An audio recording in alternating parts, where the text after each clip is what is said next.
안녕하세요. 오늘도 사연살롱을 찾아주셔서 감사합니다. 저는 결혼 문턱까지 갔다가 파혼을 하고 다시 싱글이 된 30대 여성입니다.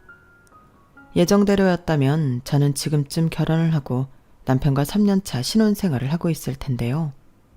어쩌면 한 아이의 엄마가 되어 있을지도 모르겠어요.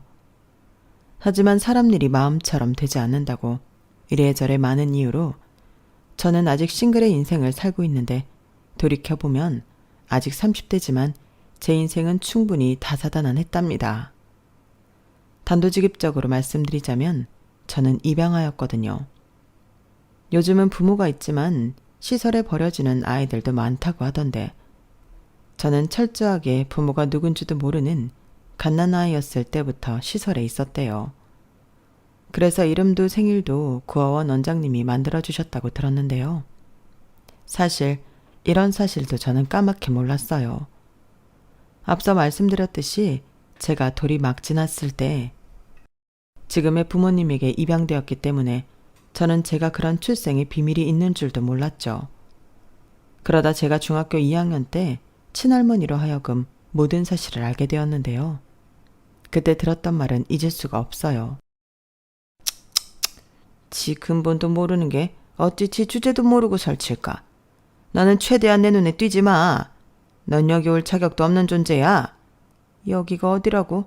이렇게 말씀하셨는데 저는 바보처럼 저 말이 할머니가 저를 좋아하지 않기 때문에 하는 악의적인 농담인 줄로만 알았어요. 하지만 심각해진 집안 분위기와 불같이 화를 내던 아빠, 그리고 급하게 제 귀를 막으며 침울한 표정의 엄마의 모습에 저는 금방 그것이 사실이라는 걸 직감했는데요. 한창 사춘기의 핵을 지나고 있던 저는 충격에 빠질 수밖에 없었어요. 이런 말 좀 부끄럽지만 제가 부잣집의 무남동녀로 모난 구석이 많은 아이였거든요. 그런데 고아 출신이라는 것도 모르고 부모님이 제 친부모라 철석같이 믿으며 아나무인으로 살았다는 게 그 순간 저를 너무 수치스럽게 만들었어요. 그도 그럴 게 제가 엄마를 너무 사랑했지만 동시에 엄마를 너무 만만하게 봤던 저는 엄마한테 짜증도 많이 내고 이거 해달라 저거 해달라 힘들게 하는 자식이었거든요. 그리고 제가 입양아라는 걸 알게 된 순간 내가 무슨 자격으로 지금까지 이 많은 걸 누리고 살았을까. 모든 것이 내 것이 아니라는 생각과 동시에 죄송스럽게 느껴졌는데 그런 이유로 중요하다면 중요한 중3이 다 끝나도록 방황을 했어요. 그렇게 저는 부모님 속을 시꺼멓게 태웠고 지금이라도 친부모를 찾겠다며 가출을 하기도 했는데 지금 생각해도 부모님에게 너무 죄송한 짓만 골라서 하던 아이였죠. 그러다 그런 저를 백방으로 찾아다니고 단 한순간도 저를 친자식이 아니라고 생각한 적이 없다던 부모님의 진심 어린 사랑에 저는 방황을 끝내고 비로소 정신을 차렸는데요.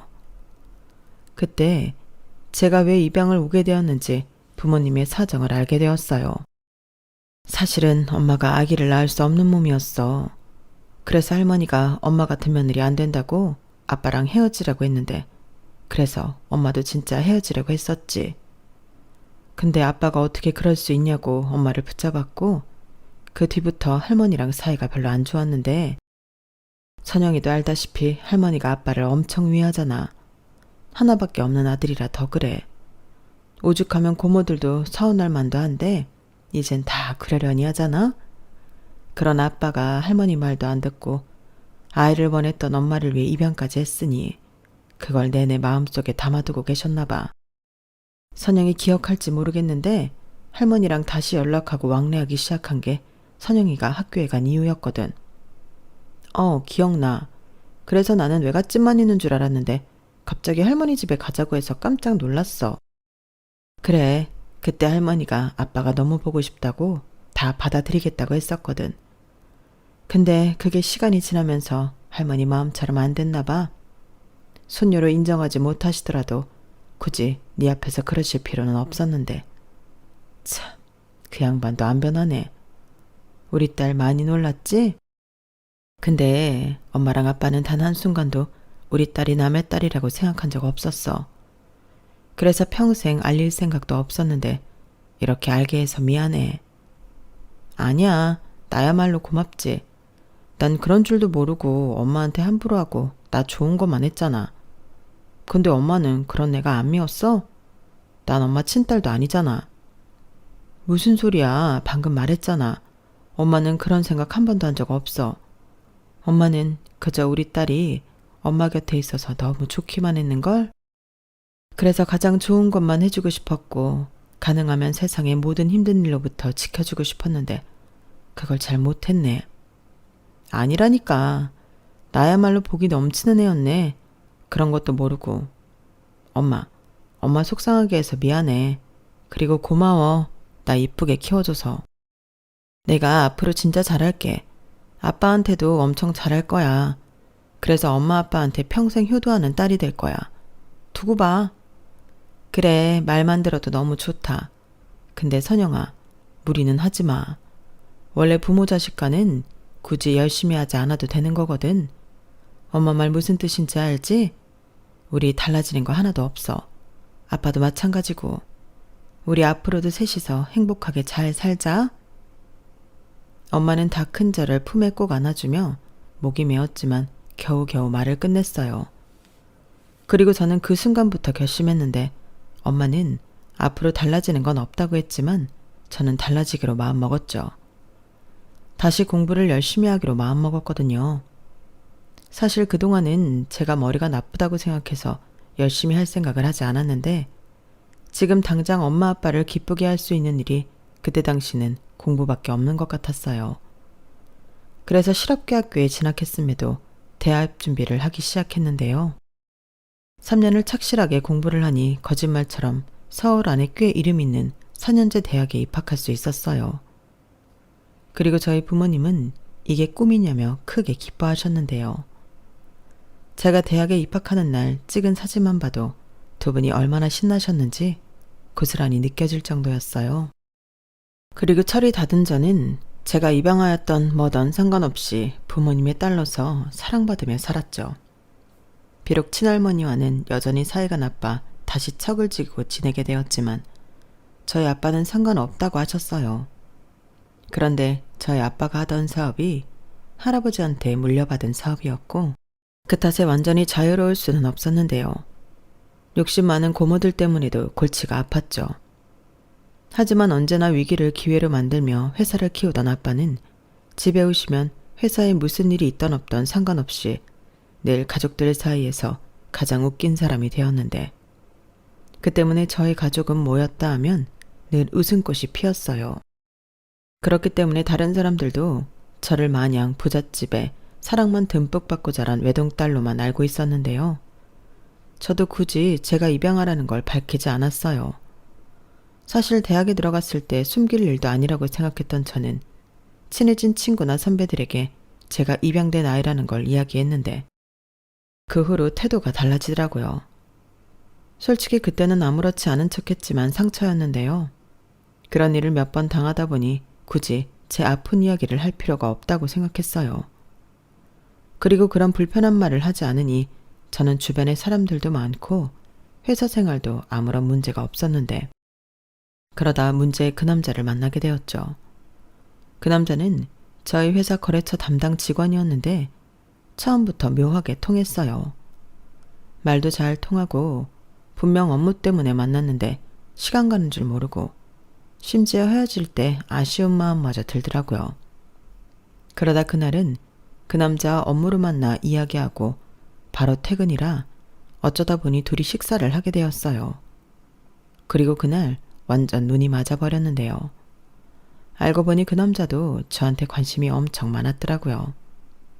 그래서 저를 만날 때면 늘 신경 쓰고 나왔고 업무상 미팅이라는 것도 있고 최대한 제 비위도 맞췄다고 했는데 저는 그게 저한테 잘 보이기 위함이 아니라 일을 잘 성사시키고 싶어 그런 줄 알았어요. 그런데 일과는 상관없이 저한테 잘 보이려 했다니 저는 그 남자의 솔직한 고백에 홀랑 넘어가고 말았는데요. 성인 남녀가 서로 호감을 갖게 되었는데 사귀지 않을 이유가 없었어요. 그렇게 저희는 연인 사이가 되었어요. 그리고 2년여의 연애는 정말 행복했는데요. 그러다 3년이 되어갈 즈음 그 남자가 먼저 깜짝 프로포즈를 했어요. 사실 관계가 깊어지면 깊어질수록 저에겐 고민이 하나 있었거든요. 아무래도 제 출생의 비밀을 이 남자한테는 말해야 할 것 같았는데 그러다 이 남자 역시 저한테 상처만 주고 훌쩍 떠나버릴까 겁이 났어요. 다른 사람들은 몰라도 사랑하는 사람이 제 출생의 비밀로 상처를 받는다면 그건 좀 많이 힘들 것 같았거든요. 하지만 피한다고 피할 수 있는 문제가 아니었기에 저는 큰맘 먹고 사실을 털어놓기로 마음먹었는데 그날 얼마나 긴장했는지 모릅니다.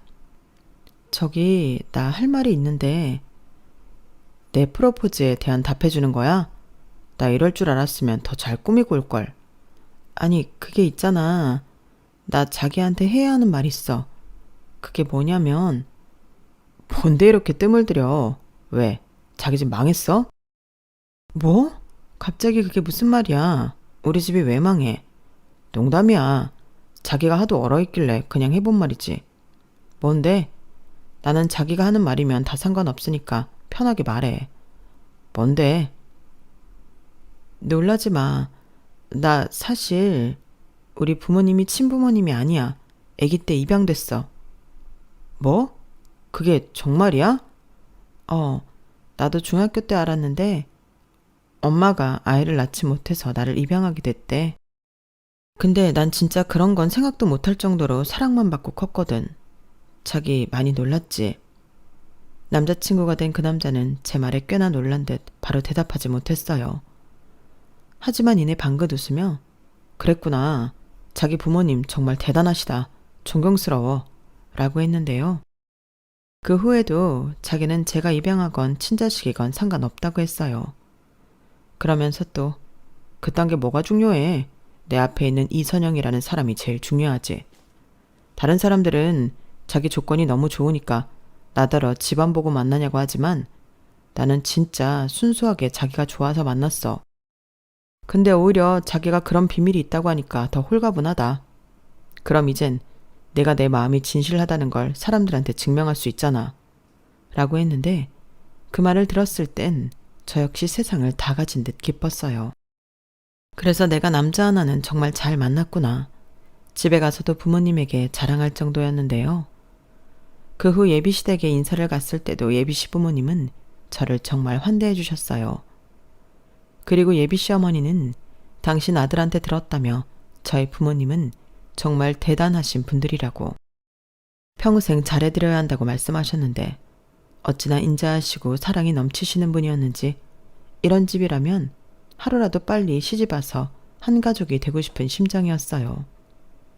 그리고 상견례 겸 양가 가족들이 모여 가볍게 식사를 하기로 한 날이 있었는데 분위기가 정말 좋았죠. 부모님들끼리도 나이대가 비슷해서 대화가 잘 통했거든요. 게다가 예비 시아버님도 작긴 했지만 사업을 하고 계셨는데 그렇기 때문에 더 잘 통했던 것 같아요. 그렇게 저희는 양가가 허락한 예비 부부였고 시댁에서는 하루빨리 날을 잡아 결혼시키자고 했지만 저희 부모님이 이렇게 갑자기 딸을 뺏어가면 너무 서운하다고 한 6개월 뒤쯤에 날을 잡자고 하셨어요. 그러자 예비 시아버님이 아니 우리가 뭐 영영 딸을 뺏겠다는 것도 아닌데 너무하시네. 저는 하루빨리 며느리 보고 싶은데요. 라며 농담 반 진담 반 너스레를 떨었고 저희 아빠는 허허 호탕하게 웃으며 아직 제가 마음의 준비가 안 돼서 그래요. 아들만 둘인 사도는 딸 가진 아빠 마음 아마 모르실 겁니다. 이해 좀 해주세요. 안 그러면 식장에서 제가 눈물바다를 만들지도 몰라요. 이렇게 말씀하시며 다시 한번 분위기를 띄우셨는데 모두 웃으며 그러자고 했죠. 솔직히 저는 저희 부모님 마음은 충분히 이해하지만 남자친구가 주었기에 빨리 결혼하고 싶은 마음이었는데 어쩌겠어요. 저를 너무 사랑하는 저희 부모님이 조금만 더 함께 있자고 하시는걸요. 하지만 그게 나중엔 신의 한 수로 제 인생을 구했는데요. 그렇게 저희는 조금씩 결혼 준비를 하며 마지막 연애라고 생각하고 그 기간을 즐겼어요. 여행도 다니고 둘이 같이 운동도 하며 결혼 후 같이 하면 좋을 취미도 만들려 했는데 이 모든 게 결혼을 준비하는 과정이라고 생각하니 너무 재밌더라고요. 그리고 그때는 남자친구와 사이가 더욱 애틋해져서 헤어질 때마다 그런 곤욕이 없었는데 그렇기 때문에 저는 결혼해도 행복할 거라고 믿어 의심치 않았죠. 주변에서도 둘이는 너무 죽이 잘 맞아서 재미있게 잘 살 거라고 했거든요. 하지만 이 모든 건 사실 가짜였는데 저희 집 배경과는 무관하게 저만 사랑할 거라고 생각했던 그 남자는 제가 만난 사람 중에 최악의 인간이었어요. 그걸 알게 된 배경에는 저희 아빠의 사업이 힘들어지면서부터였는데 저희 아빠 말로는 사업이라는 게 늘 위험의 요소를 안고 하는 거라고 하셨지만 그때는 무언가 확실하게 달랐어요. 아빠가 집에 못 들어오는 날도 많았고 아빠를 찾는 전화가 집에까지 왔었는데 저도 엄마도 이런 적이 없었기에 이번에는 무언가 다르다고 체감하고 있었어요. 게다가 그 시점이 제가 결혼을 앞두고 있었기에 엄마도 잔뜩 신경을 곤두세우고 계셨는데 저는 신경도 쓰지 말라고 했어요. 엄마, 내 결혼은 내가 알아서 할 거니까 엄마는 아빠만 신경 써도 돼. 우리는 우리 힘으로 결혼식 할 거야. 이미 영훈 씨랑도 얘기 다 끝냈어. 정말? 아니 그런 중요한 문제를 언제 둘이 상의를 했어. 그리고 아무리 그래도 하나밖에 없는 자식을 맨손으로 시집 보낼 수는 없지. 누가 맨손으로 시집 간대. 그동안 내가 모은 돈 있잖아. 양과 똑같이 손 안 벌리고 우리 둘이 번 걸로 시작하면 누가 뭐라고 할 사람도 없지. 우리 그렇게 할 거야. 그러니까 엄마는 괜히 나 시집 보내야 하는데 아빠 힘들어졌다고 바가지 긁지 말라고. 너도 참 엄마가 언제 아빠 바가지를 긁었니? 이런 일은 처음이라 엄마도 불안하고 답답해서 그렇지. 알아. 사실 그건 나도 마찬가지야. 아빠가 너무 힘들 것 같아. 이거 다 고모들이랑 할머니 때문이지? 뭐? 누가 그래? 아니야. 됐거든. 나도 다 알거든. 아빠가 나한테 사업 물려줄까봐 할머니가 나선 거잖아. 지난번에 아빠가 통화하는 소리 들었어. 할머니도 참 별 걱정을 다 해. 누가 물려봤는데? 그걸 언제 들었어. 하여간. 그래도 너는 나서지 마. 할머니 그러는 거 하루 이틀도 아니고 아빠가 알아서 할 거야. 니네 아빠 능력 있는 사람이니까. 맞아. 우리 아빠 다들 금수저라고 날로 부자 됐다고 하지만 할아버지 사업 이만큼 성장시킨 건 순전히 우리 아빠 능력이지. 나도 우리 아빠가 금방 다시 괜찮아질 거라고 믿어. 그래. 그나저나 이 위기가 빨리 지나가야 할 텐데. 네 아빠 건강이라도 해칠까 엄마는 그게 제일 무섭다. 아참, 권서방 네 아빠 일 알고 있니? 아니, 뭐 좋은 일이라고 알려. 그냥 얘기 안 했어. 그래, 잘했다. 괜히 신경 쓰게 하지 마. 권서방 알면 권서방네 집도 다 할 텐데.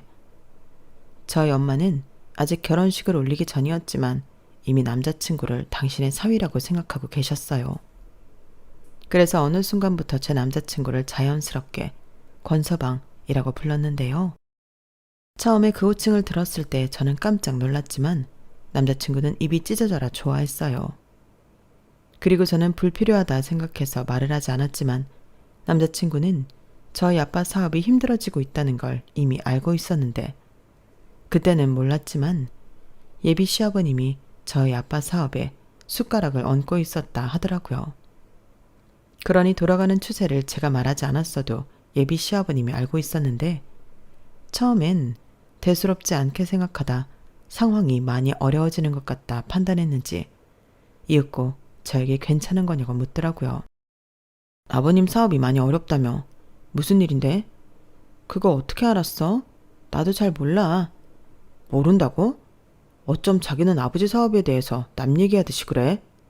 지금 많이 심각하다고 하던데 우리 아빠 장인어른이랑 같이 하는 사업 있잖아. 그런 게 있었어? 나는 몰랐는데. 그래서 아버님이 뭐라고 하셔? 뭐라고 하기보다 이러다가 망하는 거 아니냐고 걱정하시지. 우리 결혼도 해야 하잖아. 걱정하시는 마음은 알겠는데 우리 전에 결혼은 우리 힘으로 하기로 하지 않았어? 나는 우리 집에 그렇게 얘기했는데. 뭐? 그걸 말씀드렸다고? 다 참, 그걸 얘기하면 어떡해. 그때는 그냥 해본 소리지. 뭐? 해본 소리라고? 아니, 막말로 없는 집도 아닌데 부모 도움 받는 게 뭐가 어때서? 오히려 있는 집에서 자식 결혼하는데 아무것도 안 해주면 그게 더 이상한 거 아니야? 게다가 자기는 친자식도 아닌데 그렇게 아무런 지원도 못 받으면 사람들이 더 수군거리지. 역시 핏줄이 아니라서 아무것도 안 해줬다고. 지금 말 다 했어? 그거 모독이야. 그리고 내가 우리 엄마 아빠 친자식 아닌 거 누가 아는데? 말 조심해. 왜 흥분하고 그래? 내가 없는 말 지어낸 것도 아닌데. 나는 그런 우려가 있다는 소리를 하는 거야. 지금 우리 집 분위기가 어떤 줄 알아? 괜히 돈 많은 사돈 믿고 사업 제안했다가 뒤통수 맞을까봐 전전긍긍이야. 저는 예전과 180도 달라진 태도의 그 인간을 보며 내가 사랑하던 남자가 맞나 제 눈과 귀를 의심했어요. 사랑스럽게 저를 바라봐주고 저에게 사랑한다고 영원히 함께하자고 하던 그 남자는 거기 없더라고요. 그렇게 당황한 저는 황급히 자리에서 일어나려 했는데 그 사람은 저를 막무가내로 붙잡으며 자기랑 결혼하고 싶으면 무슨 일 때문에 사업이 이 꼴이 됐는지 알아오라고 했어요. 그래서 저는 알고 싶으면 네가 알아보라고 그놈의 손을 뿌리치고 그 자리를 나왔는데요. 집에 돌아오는 내내 심장이 얼마나 뛰었는지 집에 오자마자 엄마를 보고 눈물이 터지고 말았어요. 그러자 엄마는 무슨 일이냐고 걱정하셨고 저는 엄마가 속상해할까 거짓말을 하며 그 상황을 넘겼죠. 하지만 내심 속으로 이런 상황에 달라진 남자친구의 태도에 저는 결혼은 다시 한번 생각해보는 게 좋지 않을까 판단했는데요. 이런 제 마음을 알았는지 남자친구는 자기가 지나쳤다며 잘못했다 빌었어요. 제가 전화를 받지 않자 문자와 음성 메시지로 자기도 너무 걱정이 되고 결혼 준비로 예민해져 있어서 말이 헛나갔다며 앞으로는 조심하겠다고 하더라고요. 하지만 말이라는 게 그렇게 쉽게 주워 담을 수는 없잖아요.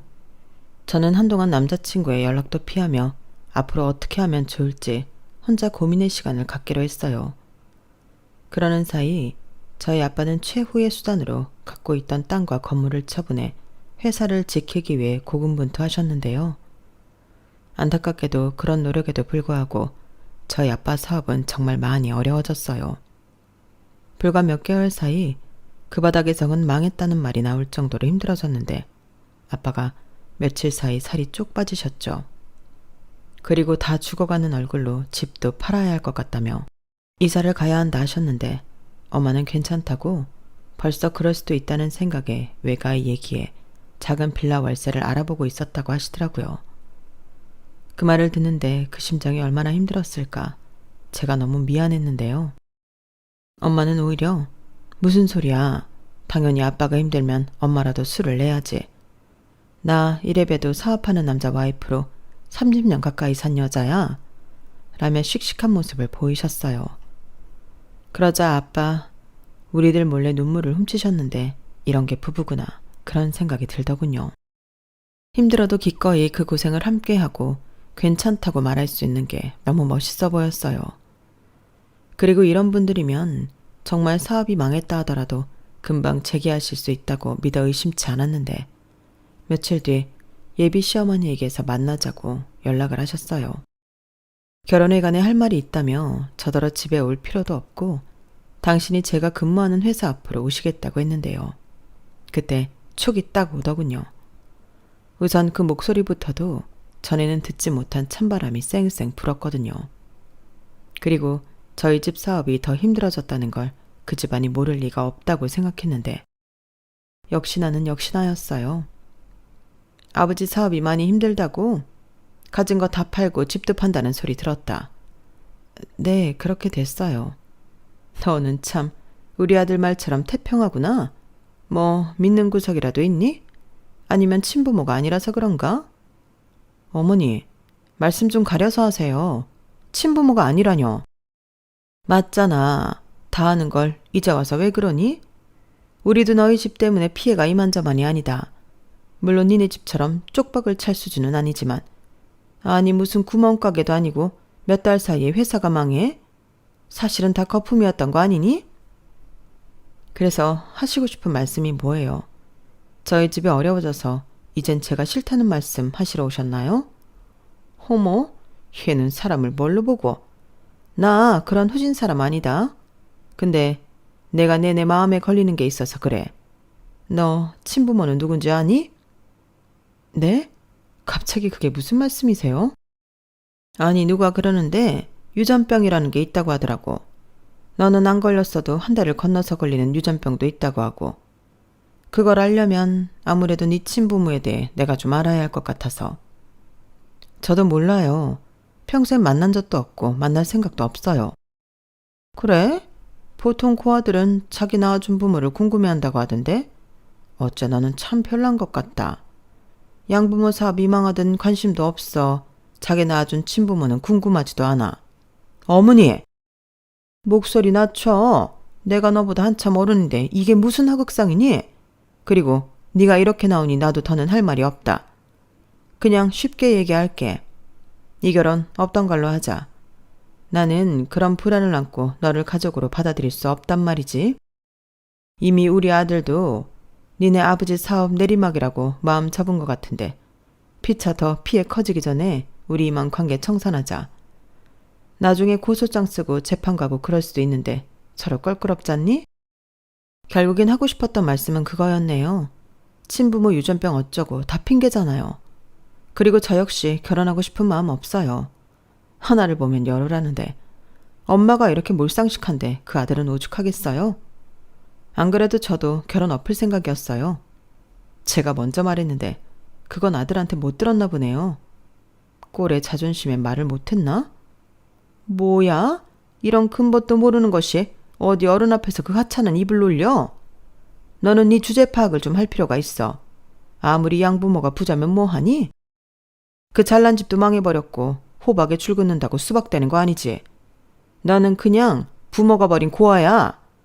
지 처지도 모르고 어디서 설쳐? 아무튼 서로 같은 생각이니 더 말할 것도 없겠네. 그럼 나는 이만 일어나마. 행여 우리 아들한테 연락해서 매달릴 생각이랑은 하지도 말고 각자 알아서 잘 살자꾸나. 참 기가 막혔어요. 이제 와서 갑자기 친부모한테 유전병이 있는지 걱정이 된다니 말도 안 되는 소리라고 생각했죠. 결국엔 저희 아빠 사업이 힘들어져 자기 아들을 결혼시키고 싶지 않다는 건데 눈 가리고 아웅한다고 자기가 아니라고 하면 그게 감춰지겠어요? 그리고 그 부모의 그 자식이라고. 남자친구는 그 뒤로 그 어떤 연락도 없었는데요. 저한테 잘못했다고 하던 사람은 제가 아무리 전화를 걸어도 받지 않았어요. 그 아줌마 말대로 매달릴 생각은 없었지만 욕이라도 한 바가지 하고 끝을 내야 두고두고 한이 되지 않을 것 같아 전화를 걸었거든요. 하지만 차단을 한 건지 일부러 피하는 건지 그 인간하고는 연락이 닿지 않았는데 회사 부서도 옮겼는지 제 눈에 띄지 않더라고요. 솔직히 오히려 좋았어요. 그 점은 오히려 제가 더 고맙더라고요. 그리고 저는 결혼자금으로 쓰려고 했던 돈을 아빠한테 드렸는데요. 아빠는 깜짝 놀라셨어요. 제가 드린 돈이 2억 가까이 됐거든요. 아니, 네가 이런 큰 돈이 어디서 났어? 이렇게 물으셨는데 제가 회사 들어가 우연히 친해진 선배의 도움으로 주식을 하게 되었어요. 처음엔 소액으로 조금만 넣어봤는데 그게 꽤나 큰 돈으로 부풀었고 처음엔 신기해서 꽤 큰 돈을 넣었다가 다 날리며 부모님 몰래 피눈물을 흘렸는데 그 이후부터는 주식 공부, 경제 공부 그런 것들을 하다 보니 주식에 재미를 붙였어요. 그래서 그 이후에는 제 나름의 기준을 갖고 노하우를 쌓으며 주식을 했는데 그걸 꾸준히 하다 보니 돈을 제법 많이 벌었어요.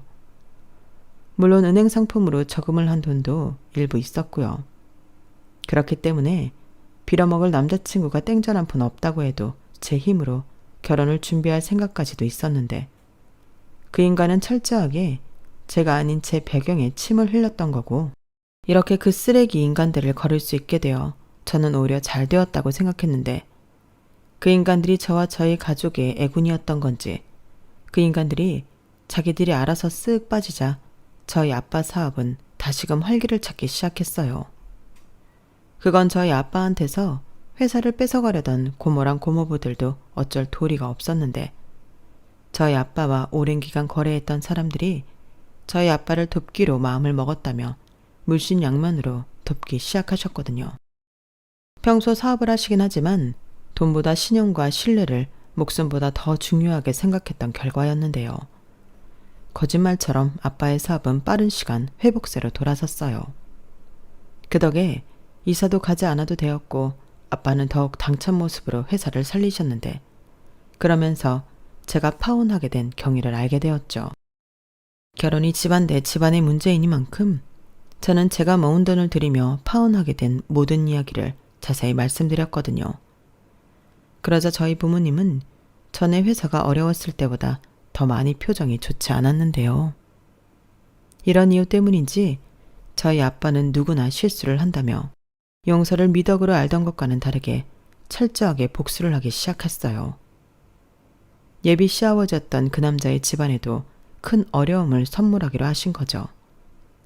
같이 하던 사업은 물론이고 아빠와 호영호재하던 분들에게도 언지를 한 모양이었는데 원래도 작은 회사라 자금이 막히면 언제든 휘청할 곳이었다며 소위 말해 돈줄을 막으셨다 하셨어요. 내 새끼 등에 칼을 꽂았으니 나도 똑같이 해야지. 어디 그 양반 위기대처 능력이라 한번 보게. 이렇게 말씀하셨는데 한 달도 되지 않아 그렇게 연락이 되지 않던 그놈에게서 연락이 왔어요. 아주 태연하게 잘 지냈어? 나는 자기 못 잊어서 그동안 힘들었어. 라고 개소리를 하기 시작했는데 어이가 없어서 웃음이 먼저 튀어나오더라고요. 나는 잘 지냈지. 왜? 우리 집 망해서 못 지낼 줄 알았는데 실망했어? 무슨 소리야. 아빠한테 들었어. 회사 다시 잘 풀렸다며? 역시 우리 장인어른 대단하시다. 웃기고 있네. 누가 장인어른이야? 우리 관계 청산하지 않았나? 무슨 소리야. 나는 그런 적 없어. 전에 우리 엄마가 찾아간 것 때문에 그런가 본데 나 그 일로 엄마랑 엄청 싸우고 연 끊겠다고 난리도 아니었다니까. 아, 그래? 근데 이제 와서 그걸 왜 나한테 얘기해? 나는 그때 이미 모든 걸 끝냈어. 너는 전화도 안 받았잖아. 그때는 내가 너무 힘들어서 미안해. 그래도 내 진심은 믿어줘. 나 자기 사랑해. 사랑 같은 소리 하네. 됐고 용건이 뭐야? 용건 없으면 헛소리 그만하고 전화 끊고. 저기 당연히 용건은 자기한테 내 마음 전하는 거지. 근데 우리 아빠 사업이 요즘 정말 힘들거든. 우리 아빠 말로는 장인어른이 개입을 하신 것 같다고 하던데? 어머, 우리 아빠가? 누가 그래? 그래, 당연히 아니겠지. 근데 말이야, 자기가 장인어른한테 말씀 좀 드려서 우리 좀 도와주시면 안 될까? 우리 진짜 이번에 힘들어서 집도 절도 다 뺏기게 생겼거든. 저런, 그때 어머님 말씀으로는 꽤 건재하다는 데 말씀하셨는데 그것도 아니었나 보구나. 말은 해볼게. 근데 기대는 하지 마. 우리 아빠도 이번에 느낀 게 좀 많으신 것 같더라고. 자기야, 미안해. 우리 부모님도 굉장히 미안하게 생각하고 있어. 그리고 우리 결혼 다시 해도 좋다고 하시는데. 웃겨. 결혼을 다시 하자고? 친부모한테 유전병 있으면 어쩌냐고 자기는 불안해서 못 시킨다고 하시더니 왜 갑자기 마음을 바꾸셨지? 절대 우리 집 때문에 파혼하는 거 아니라고 목에 핏대까지 세우셨는데 진짜 모냥 빠진다. 자기야, 자기라고 부르지 마. 소름 끼치니까. 나는 그때 분명히 봤어. 너랑 니네 엄마가 어떤 사람인지. 근데 그걸 다 봤는데 다시 너랑 결혼을 하라고? 너는 내가 그렇게 무식해 보이냐? 나 너보다 더 좋은 대학에 더 좋은 회사 다녀. 까먹지 마. 아, 그리고 하나 더. 나는 나를 무척 사랑하는 부모님도 계시고 우리 집은 여전히 부자야. 근데 너는 뭐지? 어디서 상대도 안 되는 게 설쳐? 야, 말이 너무 심하잖아. 돈 있으면 다야? 너는 친자식도 아니잖아. 닥쳐. 누가 뭐라고 해도 나는 우리 부모님 자식이고 나더러 말이 심하다고 하는데 니네 엄마도 나 찾아와서 똑같이 말했어. 그래서 되돌려준 것뿐이야. 그러니 다시는 전화하지 말고 니네 부모랑 잘 지내. 아, 그때 어머니가 그러셨는데? 각자 잘 살자. 저는 전화를 끊고 너무 통쾌해서 하마터면 소리를 지를 뻔했어요. 그 인간 전화번호는 차단해버렸는데 1년도 되지 않아 그 집안 망했다는 소식을 아빠를 통해 듣게 되었죠. 그때 저희 엄마는 그래도 한때 가족이 되자고 한 사람들인데 씁쓸해 하셨고 아빠는 그럴 거 없다고 저런 집안에 우리 딸을 시집 보냈으면 어쩔 뻔했냐고 하셨는데요. 그렇게 다시 저희 집안 여전히 풍족하게 잘 지내고 있어요. 저희 가족을 위협하던 고모랑 고모부 그리고 할머니에겐 아빠가 그에 맞먹는 대처를 했다고 했는데 할머니랑은 영영 연을 끊었다 하더라고요. 그래서 나중에 할머니가 돌아가셨다고 연락이 와도 상주는커녕 손님으로도 갈 생각이 없다고 하셨는데요. 고모들에게도 할아버지가 물려주셨던 회사 자본을 똑같이 나눠먹고 떨어지라고 줘버렸다 하더라고요. 앞서 잠깐 말씀드렸듯이 할아버지가 아빠에게 회사를 물려주실 때는 큰 회사가 아니었거든요. 그렇다고 자금이 아주 많은 것도 아니었는데 그래서 그 돈을 고모 셋에게 나눠가지고 주니 정말 얼마 되지 않았다고 했어요. 작은 고모는 그러지 말고 매달 배당금식으로 얼마씩 주라고 했던 모양인데 아빠는 단칼에 거절해버렸다고 하더라고요. 자기들은 회사를 위해 아무것도 하지 않았으면서 무슨 배당금을 받냐고요. 그리하여 저희 가족은 친가 식구들로부터 철저하게 독립을 하게 되었는데요. 그때 저의 엄마 표정이 굉장히 편안해 보이셨어요. 그동안 마음고생하며 살아온 세월이 많았기에 아빠의 그런 결정을 누구보다 반기셨겠죠. 그리하여 아빠도 그렇지만 저 역시 엄마를 앞으로 평생 위하며 살아갈 결심을 했어요. 저는 지난날 엄마 속을 많이 썩였기 때문에 그걸 만회하기 위해서라도 그 어떤 자식도 부럽지 않을 효도를 할 생각인데요. 아빠한테도 마찬가지예요. 그 어떤 아들도 부럽지 않을 든든한 자식이 되려고요. 너무 어려 몰랐지만 제 인생을 180도 바꿔준 제 인생에 둘도 없을 귀인이시잖아요. 그리고 저를 단 한순간도 남의 자식이라 생각하지 않으셨던 것처럼 저 역시 제 인생의 부모님은 두 분이라고 생각하고 평생토록 감사한 마음 담아 두 분과 함께하고 싶어요. 이미 너무 많은 걸 받았고 누리고 있는 저지만 앞으로는 제가 두 분에게 많은 걸 드리고 누리게 해드리고 싶거든요. 그리고 끝으로 작은 소망이 있다면 시간이 많이 걸려도 좋으니 제 인생에도 제 배경이 아닌 저라는 사람을 순수하게 생각해줄 동반자를 만나고 싶은 바람이 있는데요. 사이가 너무 좋은 부모님이 돼서 자라 더 그런 것 같아요. 기쁜 일도 힘든 일도 슬픈 일도 어려운 일도 함께 할 수 있는 동반자를 만난다는 건 너무나도 멋진 일인 것 같거든요. 그러기 위해 저는 앞으로 사람 보는 눈을 더 키우고 더 멋진 사람이 되고자 노력하겠습니다. 그 전까지는 일단 우리 부모님과 더 멋진 추억을 많이 만들고 싶네요. 이상 제 사연은 여기까지예요. 아직 세상을 오래 살진 않았지만 제 인생이 참 다이나믹하죠. 세상은 공평하다고 했는데 앞으로의 제 인생은 평탄하고 행복하길 바라봅니다. 지금까지 제 사연 끝까지 들어주셔서 감사해요. 늘 건강하시고 행복하시길 바라며 저는 이만 물러가겠습니다. 오늘 하루도 좋은 일만 가득하시길 바라며 안녕히 계세요. 여러분, 사연 댓글에 응원과 현명한 조언 부탁드려요. 좋아요와 구독은 저에게 큰 힘이 됩니다. 오늘도 좋은 일 가득하세요.